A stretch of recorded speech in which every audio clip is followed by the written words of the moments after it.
Hola muchachos, buenos días, buen día. Tengan todos ustedes, me da mucho gusto poder platicar un poquito con ustedes hoy a través de esta nueva, esta propuesta diferente de trabajo para el día de hoy específicamente.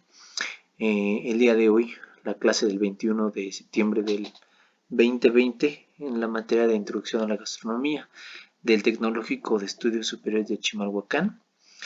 Con un servidor, Guillermo Arroyo Hernández, en la materia de Introducción a la Gastronomía, ¿sale? Ya lo había mencionado. El día de hoy vamos a hablar de dos épocas importantes. La verdad es que va a estar un poquito largo el proceso, pero bueno, es algo muy interesante de trabajar.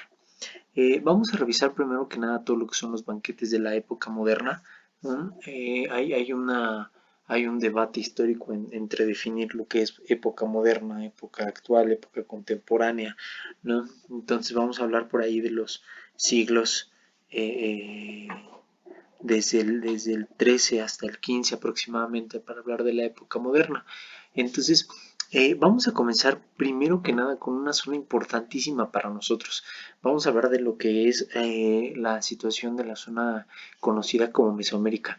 Una zona muy importante al respecto de nuestro país porque de manera directa pues influye este tipo de procesos y abordaremos un poquito lo que es la conquista española. Vamos a hablar un poquito de esa trascendencia del evento cultural existente entre estas dos naciones, entre estos dos mundos que convergen en uno solo y vuelven maravilloso lo que hoy tenemos como nuestro país. Entonces, vamos a comenzar con esta pequeña narrativa, ¿sale? Recuerden, el día de hoy no harán infografías, únicamente hay que tomar notas. Voy ya también a compartirles el documento para que tengan eh, las presentaciones. Y el día de hoy al final les daré la actividad para el término. No hay que hacer infografías el día de hoy, no se preocupen al respecto. Pero es importante que vayan tomando notas porque, bueno, posterior habrá información que tenemos que recapitular de aquí para poderla trabajar en futuras sesiones. Entonces, fíjense, hay que hablar varias cosas, ¿no? Previo a esto, hay que entender que hay un choque cultural muy interesante con la llegada de los españoles. Hay una sinergia cultural muy interesante en este sentido, porque desde el momento en el que Cristóbal Colón comienza un viaje en el siglo XV, ¿no? Y llega a costas de América, pues sería un paso fundamental, ¿no? Porque obviamente cuando estos dos mundos se conocen, brindan una sapiencia y una cantidad de elementos tanto de Europa a América como de América a Europa que hacen riquísimas ambas zonas geográficas. Entonces, pues es importante hablar un poquito de la llegada de Hernán Cortés, hay que hablar de quién fue Quetzalcóatl, del momento específico de lo que representaba Moctezuma en su momento. Vamos a abordar un poquito al respecto de esto, ¿no? Es fundamental comprender que la llegada de ellos, pues, representó un choque muy importante para ambos mundos, ¿no? Para unos ver a hombres blancos barbados montados en bestias era maravilloso y para otros llegar y ver una ciudad en medio de un lago que no tenía registro en la Europa antigua en ese momento, pues también fue maravilloso, ¿no? Fue una situación que personalmente me habría encantado poder vivir. No sé si en vidas anteriores lo haya hecho, pero el solo imaginar lo que pudieron haber visto tanto unos como otros y el sentir de ver algo tan increíble y tan fuera de lo ordinario debió de haber sido increíble, entonces debió de haber sido maravilloso para ellos. Entonces es importante mencionarlo, ¿no? Hay que mencionar que en las culturas mesoamericanas tendríamos que tomar, la verdad, todo lo que es una clase referente o específica a la parte de historia de México, ¿no? Creo que es vasta y es gigante y no nos daría un semestre siquiera. Yo les repito, tenemos que trabajar una licenciatura completa en historia de nuestro país para poder abordar toda la información que este tiene. Pero algo muy importante a mencionar, Tlatelolco. Fíjense que esta zona importante de influencia en muchos aspectos eh, pues ya actuales en nuestra sociedad, ¿no? Las crisis gubernamentales que existieron con gran cantidad de jóvenes, pues no es el punto principal, sino ese Tlatelolco de la época mesoamericana.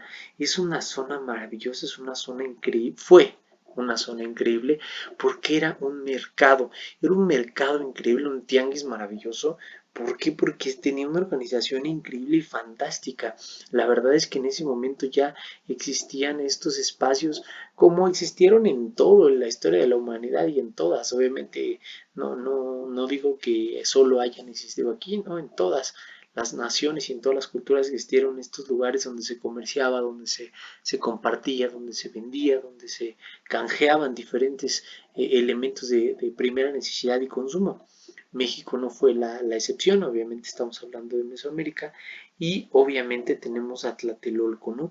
Un tianguis increíble donde estaba dividido por áreas, eso era muy importante, era un lugar limpio, era de acuerdo con los registros que se tienen al respecto de esto, la información que hay es que muestra que estaba dividido por zonas. De hecho, la imagen que están ustedes viendo es una fotografía tomada de una maqueta que está ubicada en el Museo Nacional de Antropología e Historia, cual, bueno, pues cuando me imagino que han podido visitar y que es increíble ver el orden que se tiene, ¿no? Al fondo de la foto, de su lado derecho, se encuentra todo lo que son proteínas, ¿no?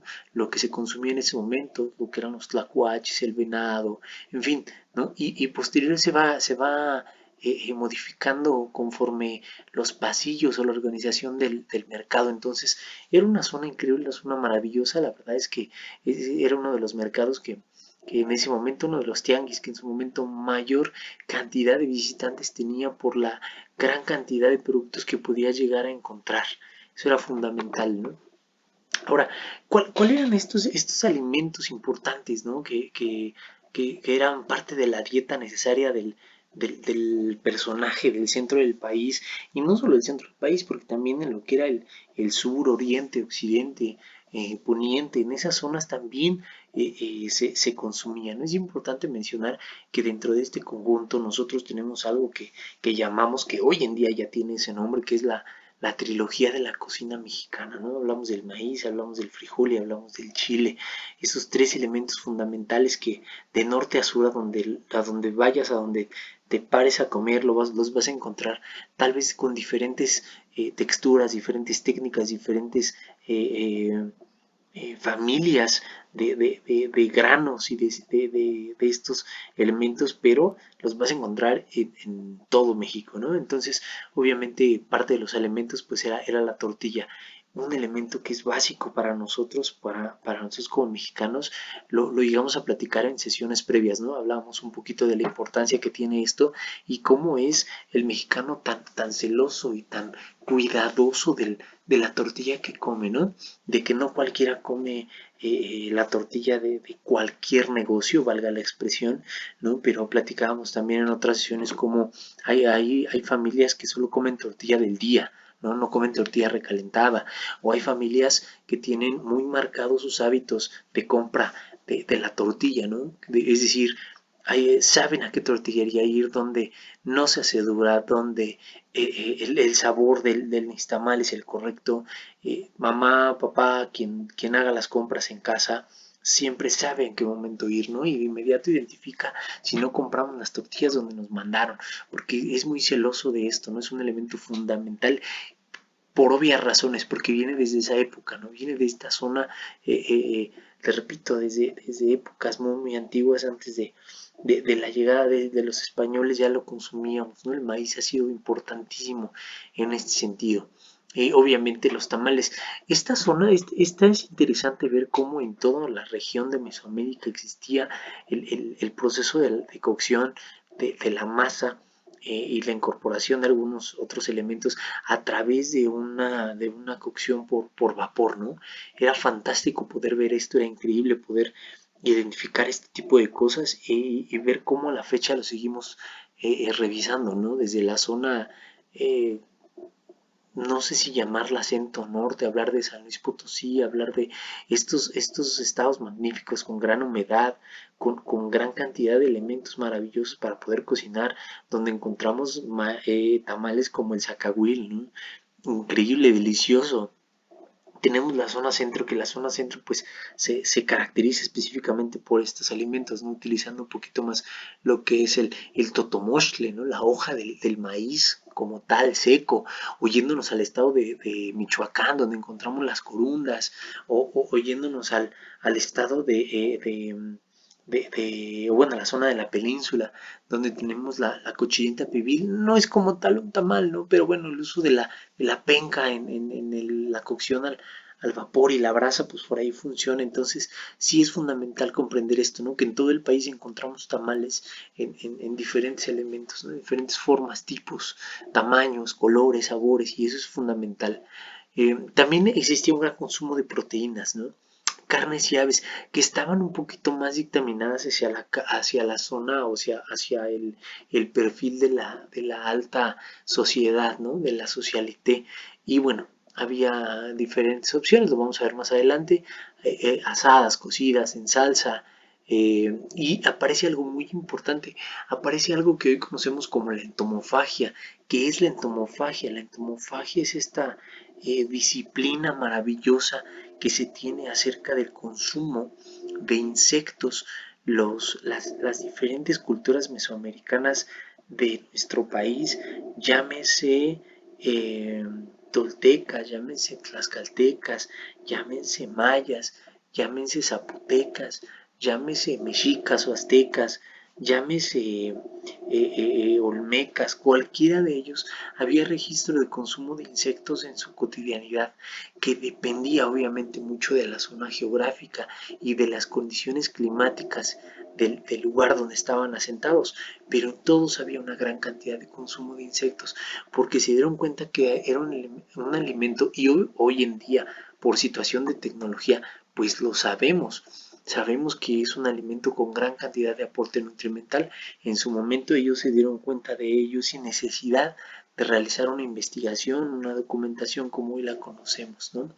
Aparece el muli o el muye, que por ahí es la traducción del náhuatl, ¿no? De esta situación interesante al hablar de la molienda, ¿no? Del chile molido. Entonces aparece esto donde se molía el chile, y a partir de ahí se combinaba con diferentes especias que da pie a lo que posterior es el mole. Y ojo, por ahí hay un aspecto interesante. El mole se viene ya posterior a enriquecer con la llegada de los españoles. Y recuerden que en España, estuvimos un poquito hablando de esto, hubo una ocupación árabe muy importante en España, que llegó a asentar muchas raíces y muchos hábitos gastronómicos y culinarios acerca del consumo del curry. Ojo, el mole y el curry son elementos similares, pero muy diferentes el uno del otro. Entonces, el curry, ¿no? Les repito, esta ocupación árabe en España pues llegó a implantar algunos hábitos culinarios, y posterior esos llegan a Mesoamérica y enriquecen lo que en ese momento se conocía como el muli, ¿no? O el mulle, que es la molienda del chile. Pero les repito, complementan el uno con el otro, pero ya hay un registro muy claro desde que esos momentos antes de la llegada ya había estas preparaciones, estas moliendas de chile o de diferentes chiles que se hacían en diferentes regiones de nuestro país. Había también algunas sopas, ¿no? Que se comían con chile, el consumo de la semilla de amaranto y la calabaza. Eso es muy, muy importante. Eran eh, ingredientes fundamentales para la cultura del centro del país. ¿Por qué? Porque aportaba un gran cantidad de aporte nutrimental entre ambos, ¿no? Era fundamental, porque pues con cantidades pequeñas se podía llegar a cubrir la cuota o la cantidad requerida por el cuerpo humano que iba a ayudar a cumplir con las funciones del día. Entonces era muy importante. Son alimentos maravillosos que hoy en día los nutriólogos recomiendan consumir este tipo de elementos porque pues el aporte nutrimental es fantástico, ¿no? Ahora, había también algunas bebidas. Recuerden que Mesoamérica, les repito, tenemos que tomar toda una clase acerca de lo que representa la cocina y la gastronomía en Mesoamérica y no acabaríamos. Es muy vasta, es muy amplia. La verdad es que esto que estamos revisando es un pequeño esbozo, es un mínimo detalle de lo que hay. Una de las principales bebidas era el atole. Esta bebida maravillosa, increíble, espesa, que, que, que brindaba que es importante mencionar, es una bebida que estaba destinada para la clase trabajadora, en este sentido, el pueblo, quienes eran los agricultores, los alfareros, los artesanos, ¿no? Entonces era importante mencionar esto, que era una bebida que permitía al cuerpo humano tener las cantidades energéticas suficientes para cumplir con las labores del oficio que hacías en ese momento, ¿sale? Había otro elemento, recuerden, no sé si alguno de ustedes ha tenido la oportunidad de probar el cacao, ¿no? La semilla del cacao sola es amarga, es un poquito complicada el sabor. De hecho, cuando se lo llevan a España y lo prueban, lo muelen, el sabor les encanta, pero es muy amarga. Entonces ellos obviamente al tener ya el dominio de la caña de azúcar, pues por ahí aparece esta sinergia maravillosa de la aparición del chocolate, ¿no? Incorporarle. Pero había algunas bebidas fermentadas que se hacían con miel o se endulzaban con miel. El cacao se dejaba fermentar en algunas zonas y se incorporaba miel porque era una bebida energética, eso era muy muy importante. El cacao, así como el atole, brindaba grandes cantidades de elementos calóricos, ¿no? Eran muy importantes para ellos porque les permitía tener la energía suficiente, ¿no? Entonces el cacao era muy muy importante para ellos.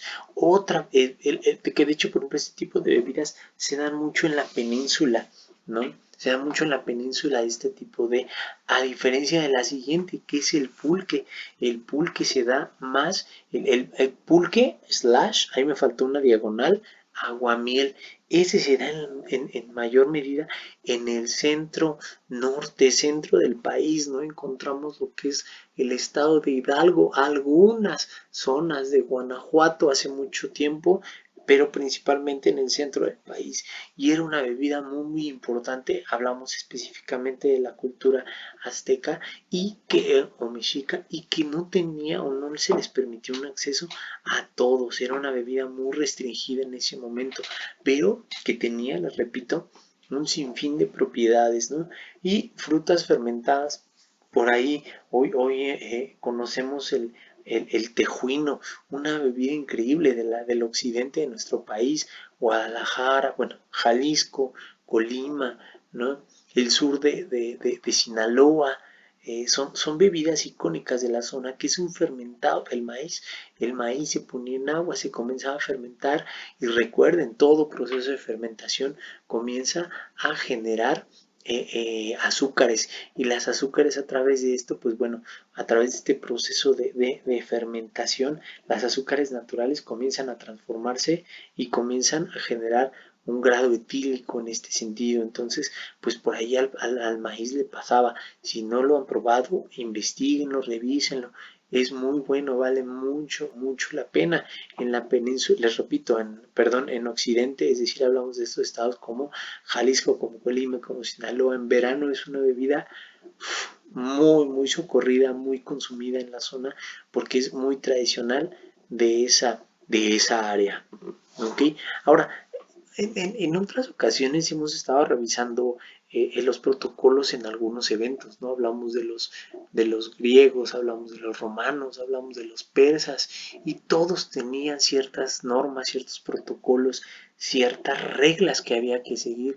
Pues bueno, las culturas mesoamericanas no eran la excepción, ¿no? Y era importante comprender que la educación venía desde la casa, la formación venía de padres a hijos. Les voy a leer la parte de los extractos que se denotan en esta, al respecto de estas tradiciones. Dice, lo octavo que quiero que notes, hijo mío, es la manera en la que has de tener al comer y al beber. Seas avisado que no comas demasiado a la mañana y a la noche. Sé templado en la comida y en la cena. Y si trabajares, conviene que almuerces. Es decir, había un orden estricto para consumir, no solo en horas, sino en cantidades que dependían de la actividad que realizaras, ¿no? Vean por ahí, no comas demasiado a la mañana y a la noche. Muchos de nosotros en la noche tenemos la mala costumbre de cenar muy pesado, ¿no? Y en ocasiones eso a la larga, durante varios años, puede llegar a generar trastornos alimenticios. Hablamos de no poder dormir sin comer o hablamos de una obesidad aumentada, una obesidad constante que puede potencializarse a través de esto, ¿no? Y si te dice que vas a trabajar, almuerza, no vayas a laborar con el estómago vacío, ¿no? Entonces tenían por ahí este tipo de situaciones. Vean, esto es muy importante, algo que hemos dejado de hacer debido al tipo de vida que tenemos. Uno de los preceptos más importantes que se tenía era no comer a prisa y en grandes bocados. A la fecha tenemos todavía normas que nos dicen no hay que comer a prisa, ¿sale? Te dicen mastica, no, tienes que generar cerca de 30, 40, hasta 50 veces masticar la comida para poderla pasar, ¿no? Y no en grandes bocados. Eso era muy importante para ellos. Pero, ¿por qué? Porque obviamente sabían lo que representaba este proceso, ¿no? El proceso que ayuda a masticar y a pulverizar, tratar de pulverizar la comida de mejor manera porque el proceso digestivo era más funcional. Otra cosa, se lavaban las manos. Recuerden que a diferencia del europeo, el indio, ¿no? Entre comillas, ¿no? Como ellos nos llegaron a denotar, ¿no? Por la creencia de que habían llegado a las Indias, el indígena era muy limpio. Había personas, en este caso lo vamos a ver un poquito más adelante, los tlatoanis en Zahualcóyotl, Moctezuma, se hablaba de que se podían bañar o se llegaban a bañar 3 veces al día, ¿no? Porque había mucha agua. Entonces eran muy limpios, eran personas y con hábitos de higiene muy importantes, muy marcados, y eso les permitía pues tener este proceso. Y había una limpieza de la parte dental al terminar, ¿no? Algo que en Europa no ocurría. En Europa hay registros de que en esos momentos pues muchos de la gente pues no tenía dientes, no tenía, ¿por qué? Porque no había la dentadura no era motivo de higiene, no tenían ese cuidado de realizar este proceso para su boca. No se aceptaban bebidas de desconocidos, era muy importante, no se comía en conjunto con las personas con las que se compartía. Y repito, pues por ahí está esta situación de que del protocolo, ¿no? Hablamos del Tlatoani, que es importante comprender. Yo creo que esta figura se puede asemejar a la figura de un rey, de un monarca, de un emperador, ¿no? Porque prácticamente eso era. Esa es la palabra que hace referencia al máximo gobernante de la zona. Y obviamente hablamos del náhuatl, porque está en náhuatl, ¿no? Entonces había este personaje, ¿no? Había un gran respeto y siempre había reverencia, eso era muy importante.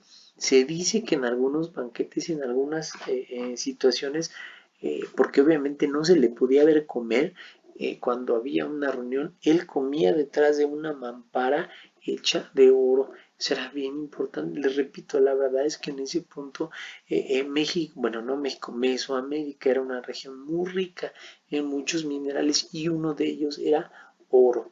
Y por ahí se comenta que al caminar se cubría el suelo con mantas blancas, no podías mirarlo a los ojos y no se podía tocar. Parte de este protocolo, parte de estas normas que se tenían al respecto de esto. Fíjense, otro personaje importante, hablamos de Moctezuma II, sube al trono en 1502, era un personaje intelectual muy importante, ¿sale? Les repito, hablamos de estos tlatoanis, de estos personajes que dictaminaban las normas de conducta y que eran prácticamente cercanos a los dioses. ¿Por qué hago referencia a Moctezuma? Porque era, o fue, mejor dicho, uno de los tlatoanis que mayor ímpetu colocó al momento de hablar de los banquetes, porque colocó normas, porque colocó criterios al respecto de esto. Uno de los principales elementos que habla era la referencia a la comida caliente. Era muy importante para él este proceso, esta situación de identificar el poder comer con esta característica. Era muy importante para él. El banquete tenía que estar a temperatura correcta. Había manteles, había mantas blancas, ¿sale? Porque ellos determinaban que eso hablaba de pureza y hablaba de higiene y limpieza. Los jicales, ¿sale? Hemos escuchado hablar del árbol de jica, ¿sale? ¿Cuál es la jica? ¿No? La jica es un árbol que da un fruto más o menos de como una esfera que cuando se seca queda hueco por dentro, se parte a la mitad y quedan hechas jícaras. De ahí viene el nombre de la palabra jícara, que son estas bandejas curvas donde se servían o se colocaban los alimentos. Eso era muy importante, ¿no? Los jicales, las jícaras, el árbol de la jica, por ahí búsquenlo, ¿sale? Otro elemento importante cuando él comía en los banquetes o cuando se estaba alimentando, se guardaba silencio, no se podía hacer ruido, no se podía alterar el orden. Entonces había este protocolo por respeto al tlatoani. Y fíjense, ya tenía desde ese punto el plato de barro, lo que hoy tradicionalmente tenemos en nuestra cocina como estos platos fantásticos, rústicos, pero tan cálidos y tan maravillosos, tan ricos, tan visualmente amables con nuestra gastronomía, se tiene desde esa época. El barro era donde ellos se generaba el consumo. Había copas de oro, eso era muy importante, porque recuerden, ya lo mencioné hace unos instantes, era una zona con gran cantidad de metales preciosos, entonces las copas o los elementos donde se servían los líquidos, las bebidas, el aguamiel, el pulque, pues eran de oro. Y él podía o no solicitar algún espectáculo si lo deseaba, ¿sale? Entonces había un protocolo, ¿no? Con los diferentes códices. ¿De qué hablamos de los códices? Los códices son estos escritos que se grababan en piedra o posterior pues se pasan al papel, pero describían de manera específica el procedimiento para poder de cualquier tipo. Entonces en este caso pues estamos pidiendo por ahí algún códice relacionado a los eventos o al proceso que se daba para que Moctezuma pudiera comer. Fíjense, hablamos de elementos que hoy en día conocemos, ¿no? Hablamos de los tlacoyos, es decir, hablamos de esta masa nixtamalizada con relleno de algún tipo que podía ser eh, eh, la, la, el frijol, podría ser el haba y el garbanzo llegan después, pero sí el frijol era importante, ¿sale? Era importante comprender que desde ese momento ya se consumía estos elementos. El tlacuelpacholi. ¿Qué es el tlacuelpacholi? Si ustedes meten esta palabra en el traductor, van a encontrar que hace referencia a ay, algo doblado o lo que está doblado. Entonces hablamos del precursor de la quesadilla, ¿no?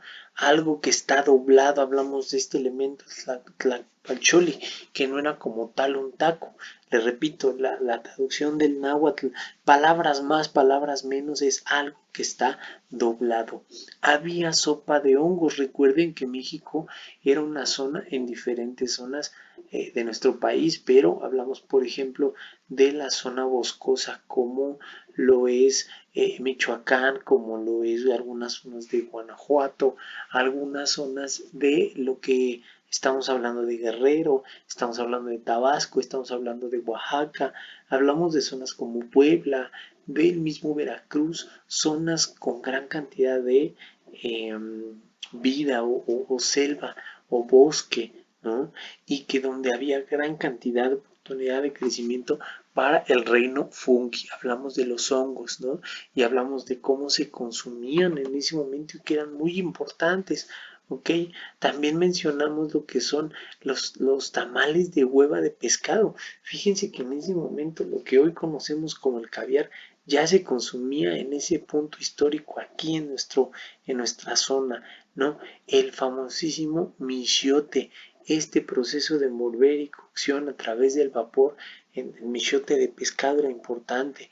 Huevecillos de chinche, perdón, de agua en chile pasilla.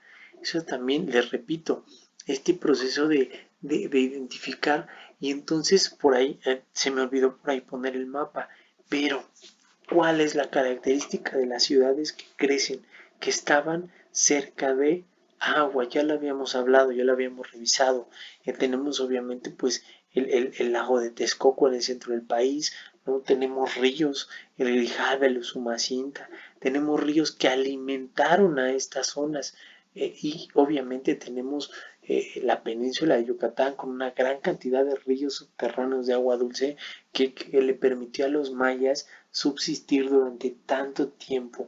Y no solo en la península de Yucatán, también hablamos de países como Guatemala, como Belice, que obviamente tienen registro de que la cultura maya estuvo en esa zona, ¿no? Tenemos charales en salsa verde, hablamos de las frutas y repito, el amaranto también se vuelve importante en este punto y en este espacio específico, ¿sale?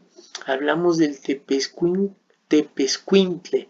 ¿Qué son los tepezcuintles? Pues lo tenemos ahí en la imagen, se puede ver el tepezcuintle, que es un roedor, muy interesante, ¿no? Es un roedor proveniente de la zona en donde nosotros nos encontramos, ¿no? Es un roedor que pareciera por ahí, no sé si hablar como de una marmota, como de un tejón, pero tenía los puntos en el pelaje, ¿sale? Eso era muy importante. Era el tipo de proteína que se llegaba a consumir, o bueno, más bien estamos hablando de estas proteínas. Las víboras, otro elemento también que se consumía mucho en esa época en las diferentes zonas de nuestro país. Hablamos también de ardillas, hablamos de caracoles, hablamos de armadillo. Fíjense que el armadillo era muy interesante porque era complicado de conseguir, ¿no? Pero también era muy socorrido porque permitía consumirlo y además de que la carne es muy rica, permitía a quien lo cazaba o a quien lo tenía, a quien lo consumía, poder utilizar su caparazón como una jica o un jical, ¿sale? Porque eran muy fuertes, ¿ok? Y una vez más, chapulines, fíjense, hablamos de esta disciplina una vez más, de la entomofagia. Y otra proteína que era muy importante en esta época era el venado, ¿sale? Eso era muy importante. Y ¿qué ocurría después de que se terminaba la comida? Se fumaba y se dormía. Así como ustedes, hagan de cuenta, igualito que ustedes. Sale, van a la café, se comen su torta, salen del techo, se fuman su cigarro, regresan a clase de introducción a la gastronomía y a dormir, así, tal cual, como Moctezuma. Eso era muy importante, era parte del proceso y el protocolo, ¿no? Ahora, parte de este proceso y de lo que estamos platicando, es fundamental hablar acerca de lo que eran los banquetes, ¿no? Para estas civilizaciones. ¿Qué es lo que había? Había un sentido religioso muy importante. Eran prácticamente ceremonias para los dioses y obviamente se comían hongos con miel, ¿no? ¿Por qué? Porque había que, si eran ceremonias para dioses, se debía entrar en contacto con ellos. ¿Y qué mejor manera de hacerlo que a través del consumo de un elemento que me podía llegar a brindar alucinaciones, que me sacaba, me elevaba de la realidad existente y me transformaba o me enviaba a una realidad distinta donde existía el contacto directo con los dioses, ¿ok? Y posterior a esto pues llega la conquista, ¿no? Donde se hablaba de que por la espada y por la cruz, es decir, por la corona se luchaba, pero con la bendición de Cristo, de Jesús. Recuerden que para ese momento la Iglesia Católica romana ya se había implantado en Europa y obviamente ellos conquistaban, viajaban, mataban con el nombre de Dios. Entonces, pues hay una sinergia cultural muy importante existente en este punto, ¿sale? Y aparece lo que hoy conocemos como el mestizaje culinario. Vamos a hacer una pausa aquí, llevamos cerca de 36, 37 minutos trabajando, hacemos una pausa, relájense tantito y regresan al video, sale, denle pausa y regresamos, por favor. Entonces, el mestizaje culinario, estábamos hablando al respecto de esto, ¿no? De la conquista, de la llegada de los españoles. Y hablábamos de cómo se vuelve fantástico este intercambio cultural, social, culinario, histórico, genético, ¿no? Para crear dos naciones, España y México, ¿no? La nueva España. Entonces, pues aparece esta característica de la diferencia del hambre, ¿no? De cómo el indígena había sido educado para consumir lo necesario, ¿no? Para no exceder, a diferencia del español que era exceso, era muy importante, eso era algo que los diferenciaba. Y asimismo, algo que los hizo chocar fue las creencias religiosas y cómo es que los mismos españoles demeritaban y decían que eran salvajes, que eran arcaicos, que eran bárbaros, las creencias que ellos tenían. Diferencias también el hábito alimenticio, eran muy complicados de comprender, de compaginar, de trabajar de la mano, pero resulta, no sabría decir quién salió más beneficiado, si España o Europa de América o América de Europa, no sabría decirles, porque fíjense, llegan cuatro elementos importantísimos para la dieta del europeo que se adaptan muy bien a la dieta del indígena mesoamericano. Llegó el arroz, recuerden, llega este grano fantástico, maravilloso, proveniente de Asia, ¿ok? Llega también lo que es la vaca, una proteína que hoy en día no podemos pensar en cocina mexicana sin esta. Llega el cerdo, otro elemento importante combinado entre Asia, Euroasia, Europa, ¿sale? Y llega el trigo. Este es, yo creo que una de las claves más importantes al respecto de ¿por qué? Porque el trigo dio pie a que las ciudades en el norte del país o los asentamientos del norte del país pudieran florecer. ¿Por qué? Porque a diferencia del maíz, el trigo requiere de poca raíz para crecer. Se pega a poca tierra, aunque no esté muy nutrida, el trigo crece. A diferencia del anterior que les mencionaba, el maíz requiere de tierra fértil, húmeda, rica, nutritiva. Las raíces son más grandes, se extienden por debajo de la tierra. Entonces, en zonas como lo que hoy conocemos como Chihuahua, como Sonora, como la misma Baja California, como Tamaulipas, todos estos estados no existía el maíz porque no había condiciones. Entonces las culturas mesoamericanas se mantenían al margen de ir más arriba porque el elemento principal de la alimentación no les permitía crecer. Y el trigo le permite al norte desarrollarse. ¿Por qué? Por lo que mencionaba, porque se cuenta con el diseño de la planta para poderlo cultivar, ¿no? Entonces aparece este mestizaje, aparece este proceso, aparece esta convergencia entre Europa y Asia que se vuelve importantísima y se vuelve vital para este proceso y esta época en Mesoamérica. ¿Ok? Otra de las cosas importantes, mencionaba que esto llega, pero bueno, ¿qué se va? Pues se va el guajolote, que ya tenían algo parecido el faisán, pero el faisán es más pequeño, no tiene la...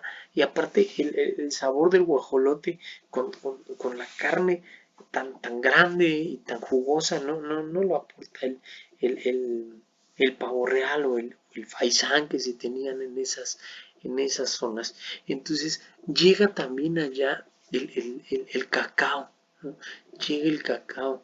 Yo creo que por ahí, yo creo que con eso pagamos lo que ellos trajeron, ¿no? Con esos dos elementos son vitales para lo que hoy conocemos como la cocina de hoy en día. Entonces, pues se vuelve muy importante para ellos. Vamos a hablar un poquito del Renacimiento. No sé si ya abordamos esta parte en alguna de las otras sesiones, pero se vuelve importante, ¿no? Es un movimiento cultural en Europa entre el siglo XV y el siglo XVI, originado en Italia, una vez más, así como cuando hablamos de Roma, ¿no? Italia era la capital del mundo antiguo, fue la capital del mundo antiguo, Roma, Italia. Y entonces, hoy en día no sé, no me atrevería, yo creo que hoy en día estamos hablando de Alemania, ¿no? Hoy en pleno 2020 hablamos de Alemania como la clave o la capital del mundo europeo, pero en ese momento, en el siglo XIV, perdón, XV y siglo XVI, es decir, de 1500 a 1400, pues hablamos de esto, de este movimiento del cual estamos hablando, ¿no? Y aparece dentro de este movimiento del Renacimiento y de la nueva aparición, aparece algo que se llama la Nouvelle Cuisine, ¿no? Que la Nouvelle Cuisine la vamos a ver un poquito más adelante, pero por ahí tiene por ahí me falta una E, Nouvelle, con E al final, Nouvelle Cuisine, ¿no? Hablamos de esta nueva forma de pensar, pero ahorita lo vamos a ver más adelante. Aparece una familia importantísima, los Medici. Hagan de cuenta que los Medici son como los Slim, ¿no? Los Slim de hoy en México. Era una familia de banqueros. De hecho, varios de ellos, me parece que dos Medici fueron papas. De ahí me refiero a la figura papal de la Iglesia Católica, no al tubérculo, ¿sale? Entonces hago referencia a eso y se les conocía como los banqueros de Dios. Fueron personajes muy importantes en Europa para el desarrollo del Renacimiento, pero también fueron personajes que viajaban, que eran personas del mundo. Por ejemplo, Catalina de Medici desde Italia, porque ella se vuelve reina de Francia. No recuerdo con quién se casa, cuál es el nombre del rey de Francia, bueno, el que es el rey, pero ella como italiana se vuelve reina de Francia en un momento específico por su casamiento, por su boda con este personaje, no recuerdo, les ofrezco una disculpa, voy a buscar el dato, pero se vuelve reina de Francia y lleva a Francia el tenedor, cosa que los franceses no conocían, conocían el trinche, ¿sale? Pero no el tenedor, entonces se vuelve muy importante dentro de los protocolos. Dentro de los protocolos franceses en la gastronomía y en los banquetes, ¿no? Por ahí más adelante vamos a revisar o se las voy a dejar hablar de Vatel, un personaje de la época, de ese momento, de la zona del Renacimiento, que se vuelve importante, que se podría inclusive decir que es el primer chef de la época moderna, ¿no? Porque este personaje no solo cocinaba, también preparaba, también limpiaba, también se dedicaba a planear, se dedicaba a diseñar espectáculos. En fin, era un personaje que se involucraba o toda una historia trágica y romántica al respecto de su actuar, ¿no? Pero es importante ver cómo hay un registro específico de un personaje que ya dominaba, controlaba, organizaba, gerenciaba diferentes áreas dentro de un evento para este proceso, ¿no? Vamos con la edad contemporánea.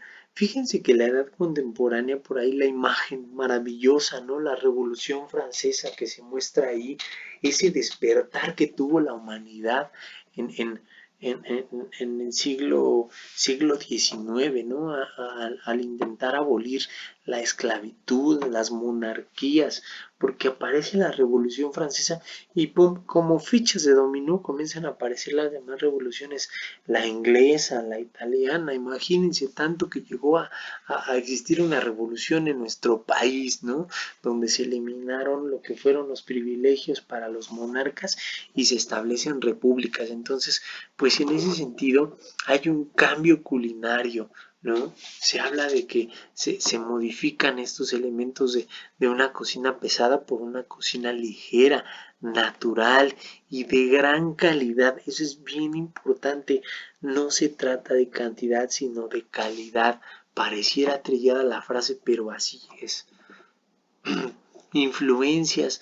Ya posterior verán a cada uno de ellos ahí por ahí en sexto semestre, revisan estos personajes más a fondo en la cocina francesa, pero está Brillant Savarin, está Grimond de la Regine, está Marie-Antoine Carême, está Berchoux, perdón, quien, quienes fueron estos personajes que marcaron la pauta importante en este punto, ¿no? Y aparecen los restaurantes, que fíjense por ahí que la palabra restaurante tiene su origen en este caldo de cocción que restaura a quien lo bebe, es decir, el lugar como la palabra restaurante, por como hoy la conocemos, hace referencia a estas bebidas calientes que reponían el alma, el aliento a quienes los probaban, los consumían. Entonces se vuelven importantes los restaurantes porque daban este tipo de bebidas, ¿no? Este tipo de preparaciones. Para 1765 aparece Boulanger, sale un personaje fundamental que da pie al origen del proceso de la panificación como la conocemos hoy en día. De hecho, en francés el término panadería quiere o se utiliza con el apellido de este señor, boulangerie, ¿sale? Panadería, ¿ok? Eso era muy importante. Y está algunos de los elementos o de los restaurantes icónicos provenientes de esa generación que se encuentran activos hasta nuestros días. La Tour d'Argent, la Tour de Plata, ¿no? O el viaje de plata, eso era muy importante. Café Anglais, fíjense que llegaron a Francia a instalarse cafés de todo el mundo, ¿no? De todo el mundo. Fíjense, cerró en 1913, ¿ok? Y obviamente la especialidad Canard Unsan, ¿sale? Que me imagino que es, no sé francés bien al 100%, pero es pato en su jugo, ¿sale? Era lo que la especialidad, ¿no? Hay otros que, por ejemplo, el Maxims, ¿sale? Se nombra así por quien fundó la idea, Maxime Gallard, que se funda en el 1900, no, 1893. No me acuerdo los números en francés, muchachos, nomás me sé del 1 al 5. Una disculpita. Se extinguen, también se pierden algunos, ¿no? Aparecen algunos que pues no llegan hasta lo que hoy en día tenemos, pero sí se vuelven importantes o fueron importantes en su momento. Hay otros que continúan, ¿no? El Palais Royal, ¿no? Que me parece que es la imagen que estamos viendo ahí, donde hay ostentación, donde hay gran cantidad de lujo, ¿no? Salones amplios, servicio de primera, entonces, pues son por ahí algunas características, ¿no? Y aparece en ese momento específico algunos tipos de cocina clásica, la que se mejora a través del tiempo. Una sopa de cebolla siempre va a ser sopa de cebolla. Se mejora, claro, se refina, por supuesto, se incorporan nuevos métodos y técnicas, indudable, pero una sopa de cebolla jamás saldrá de los estándares clásicos de la cocina, no solo francesa, sino mundial, ¿ok? Okay. Hablamos de cocina regional, hablamos de que cada país o cada región y cada microespacio utiliza y aprovecha todo lo que hay en su ecosistema para poder presentar un producto de gran calidad. Ocurre la Primera Guerra Mundial, ocurre la Segunda, Europa queda devastada, ¿no? Eso es muy importante y comienza un proceso de trabajo fundamental que aparece o que brinda que cada vez había menos tiempo para la comida, desde la elaboración hasta el consumo.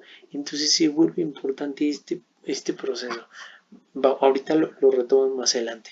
Se preocupa la salud, ¿no? Aparece la dietética. Es algo de los 10 mandamientos de la Nouvelle Cuisine que ahorita vamos a revisar, ¿no?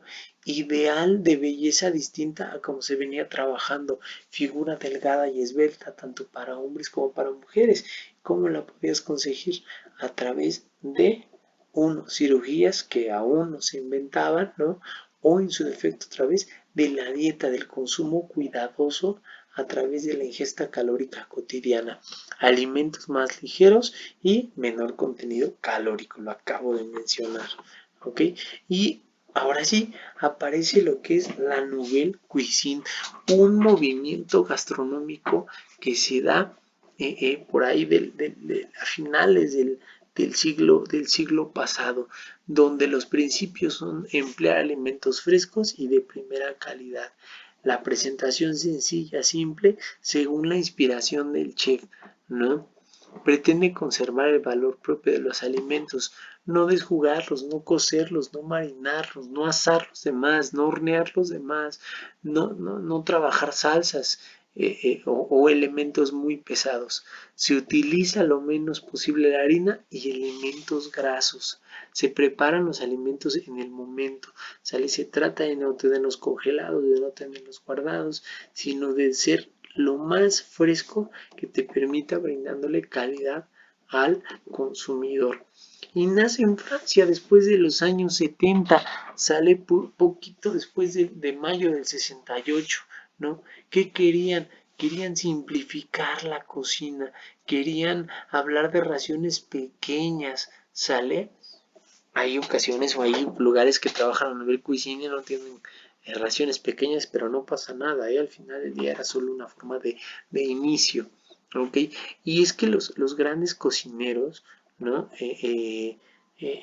Tenían un estricto régimen de trabajo con respecto a cómo forjar a un estudiante o a un aprendiz. Decían, eres buen cocinero, esta es mi receta, reprodúcela, si te queda bien, eres bueno, si no, no.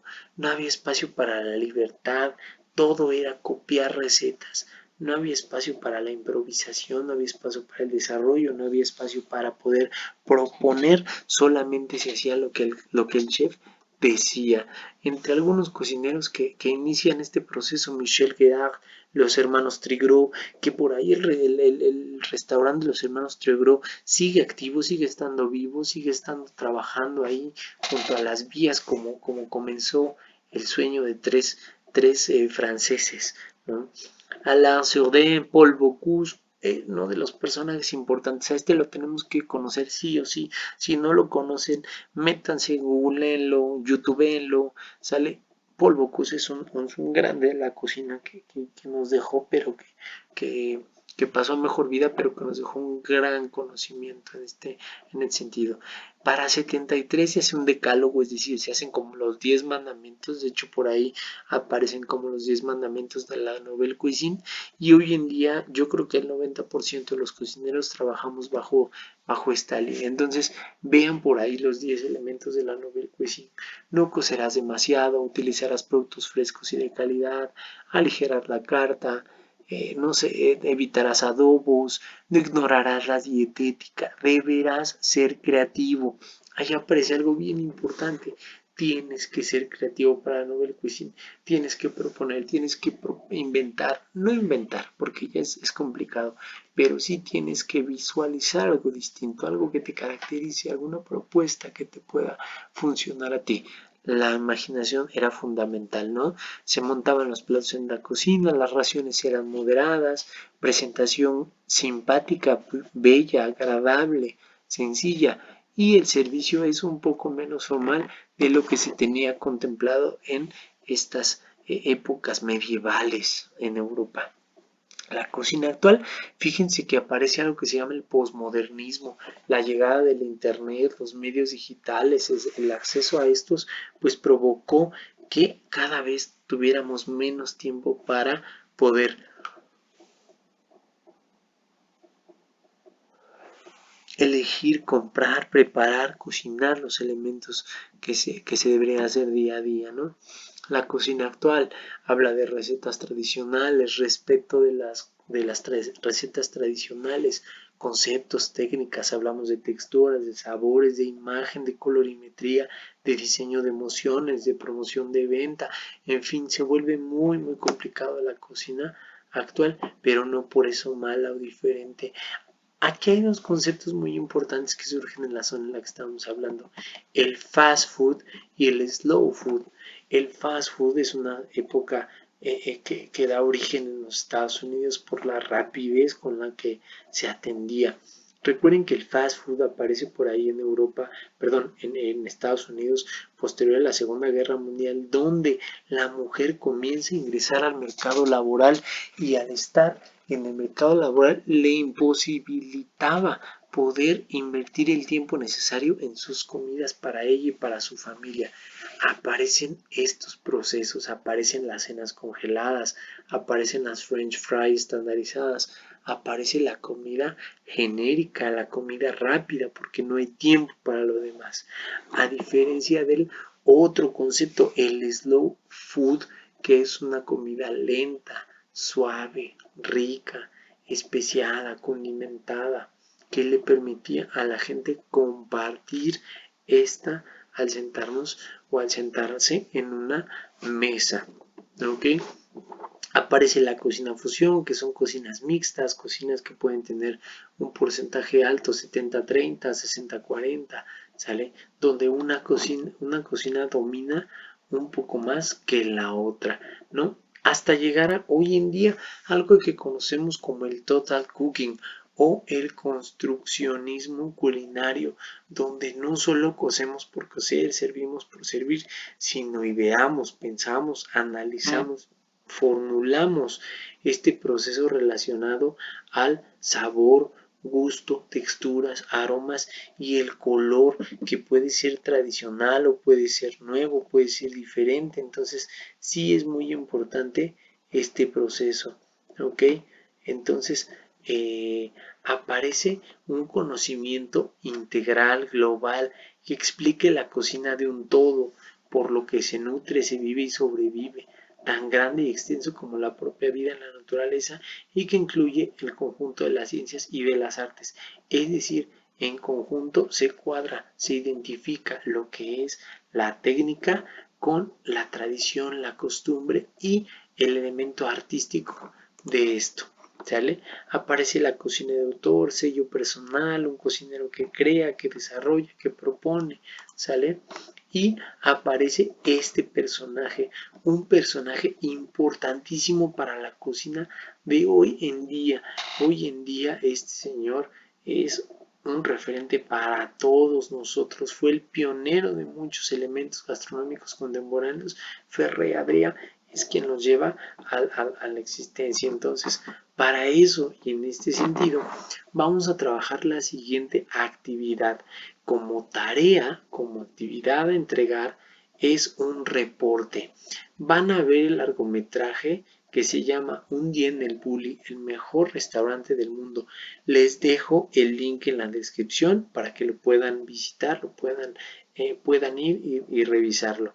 De todos modos, puedes colocar ahí tal cual Un día en el Bulli, el mejor restaurante del mundo, y te va a mandar al video, ¿sale? Hay que revisarlo y hay que contestar esas preguntas y las van a enviar para el día de hoy, ¿sale? Tienen el día de hoy hasta las 9, 10 de la noche sin ningún problema para que lo puedan revisar, ¿sale? Entonces vamos a ver el documental y vamos a ver cómo se organiza el bully. Hablamos de aspectos físicos, entrada, salón, cocina, cuántos cocinan, cuántos están barriendo, cuántos sommeliers, todo lo que hay, la parte organizacional. ¿Qué personal requiere? Bueno, pues ahí ya tendrás que ver que hay personal de limpieza, de servicio, de cocina y dividirlo entre cada uno si es que los conoces. ¿Cómo trabaja el bully? ¿Cómo se organizan? ¿Cuántos? ¿A qué horas llegan? ¿Cómo llegan? Los meseros, la gente. ¿Sale? Eso es importante. ¿Cuáles son las indicaciones de trabajo que se dan? ¿Qué se les dice? ¿Cuáles son las instrucciones de lo que se tiene y qué no se tiene que hacer? ¿Cuáles son los insumos con los que se trabajaron? ¿Qué viste? ¿Qué hay? ¿Sale? Hay que hacer un comentario general del video, si te gustó, si no te gustó, por qué sí, por qué no. Y finalmente, ¿te gustaría trabajar en el bully? ¿Por qué? Eso es lo que vamos a trabajar el día de hoy. Muchachos, de antemano ofrezco una disculpa por no estar con ustedes, pero dejamos la actividad para el día de hoy. Nos vemos el día de mañana. Vamos a revisar trabajo de estandarización de receta para su menú del examen de servicio y me dio mucho gusto poder platicar con ustedes y estar aquí. Cuídense, nos vemos el día de mañana. Bye bye.